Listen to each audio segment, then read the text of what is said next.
Bulgarian ఆధ్యాత్మికవేత్త బాబా వంగ చెప్పినట్టే 2024లో కూడా అదే జరుగుతోందా? ప్రపంచంలో జనానికి కష్టాలు తప్పవా? మొత్తం power grids, water treatment plants అన్నీ కుప్పకూలిపోతాయా? అలాగైతే ప్రపంచమంతా చీకట్లు, తాగడానికి నీళ్లు కూడా దొరక్క అల్లాడిపోతారా? గతంలో చెప్పినట్టే జరిగాయి, ఇప్పుడు ఎందుకు జరగవు అంటూ సోషల్ మీడియాలో డిస్కషన్ నడుస్తోంది. మెడర్నో స్టాండమస్ గా పిలిచే బల్గేరియన్ ఆధ్యాత్మికవేత్త బాబా వంగ గతంలో చెప్పినవన్నీ జరిగాయి.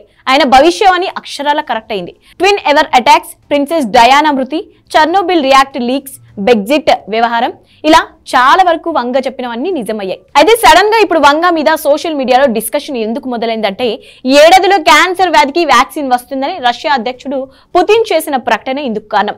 బ్రిటన్ లో ఆర్థిక సంక్షోభం, అతిపెద్ద ఆర్థిక వ్యవస్థల్లో ఒకటైన జపాన్ 4వ స్థానానికి పడిపోవడం లాంటి అంశాలు కూడా బాబా వంగ 2024లో ప్రిడిక్షన్ లో ఉన్నాయని నెటిజన్స్ చెప్తున్నారు. 2024లో రష్యా అధ్యక్షుడు వ్లాదిమిర్ పుతిన్ పై హత్యాయత్నం జరుగుతుంది.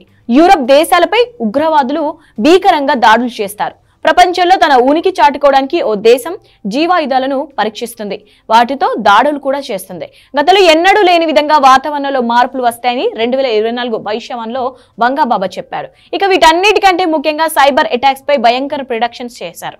Power grids, water treatment plants, దేశాల భద్రత లక్ష్యంగా సైబర్ దాడులు జరుగుతాయని తెలిపారు. అంటే ప్రపంచంలో చాలా దేశాలు చీకట్లు కమ్ముకునే అవకాశాలు ఉన్నాయి. వీటితో పాటు తాగునీటికి కూడా జనం కటకటలాడే అవకాశాలు ఉన్నాయి. ఈ విషయంలో సైబర్ క్రిమినల్స్ విజయం సాధించే అవకాశాలు కనిపిస్తున్నాయి. అలాగే క్వాంటమ్ కంప్యూటింగ్ లో విప్లవాత్మక మార్పులు వస్తాయని కూడా వంగబాబా ప్రిడిక్ట్ చేశారు. ఇప్పటికే ఆర్టిఫిషియల్ ఇంటెలిజెన్స్ ప్రపంచాన్ని శాసిస్తోంది. సో ఈ రంగం ఇంకా ముందుకు వెళ్లే అవకాశాలు కనిపిస్తున్నాయి. అయితే ఈ ఏడాదిలో కూడా వంగబాబా ప్రిడిక్షన్ అన్ని కరెక్ట్ అవుతాయా? అయితే మాత్రం 2024లో ప్రపంచంలో ఊహించని మార్పులు జరిగే అవకాశాలు ఉన్నాయంటున్నారు నెటిజన్స్.